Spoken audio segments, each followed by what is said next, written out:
কিছু ওষুধ আপনি যখন খাওয়া শুরু করবেন আমরাই সাধারণত আপনাকে একটা টাইম ফ্রেম ঠিক করে দেই যে এই ওষুধটা আপনি এতদিন পর্যন্ত সেবন করবেন। এর বেশি যদি আপনি দীর্ঘমেয়াদে এটা খেতেই থাকেন তাহলে তো অবশ্যই এটা পার্শ্ব প্রতিক্রিয়া দেখা দিতে পারে। সেক্ষেত্রে আমার পরামর্শ হচ্ছে যদি আপনি ওষুধ খেয়েও থাকেন সেক্ষেত্রে আপনাকে কিছুদিন পরে আবার ডাক্তারের কাছে যেয়ে জেনে নেওয়া যে আসলে আমি ওষুধটা কি কন্টিনিউ করব নাকি আমার এটা থেকে বিরত থাকব। তো এই জিনিসগুলো আসলে আমরা ডাক্তারাই সাধারণত ঠিক করে দেই। আর অনেক ক্ষেত্রে আমাদের আসলে যেমন ডায়াবেটিসের কথা আপনি বলেছেন, হাইপারটেনশন বা উচ্চ রক্তচাপের কথা আপনি বলেছেন, এটার ওষুধ যে সবসময় ফিক্সড থাকবে বিষয়টা এমন না।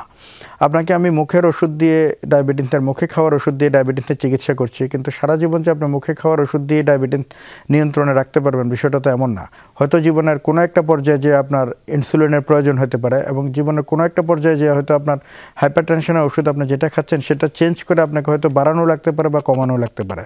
তো সুতরাং আমার পরামর্শ হচ্ছে আপনি যদি কোনো লক্ষণ না থাকে, কোনো এমনি পার্শ্ব প্রতিক্রিয়া যদি আপনার কাছে ওরকম মনে না হয়, আপনি অন্তত 3 মাস 6 মাস পর ডাক্তারের কাছে যে আপনি বলতে পারেন যে আসলে আমি যে মেডিকেশনের মধ্যে আছি এটা দিয়ে কি আমি চলবে নাকি আমি কিছু চেঞ্জ করব।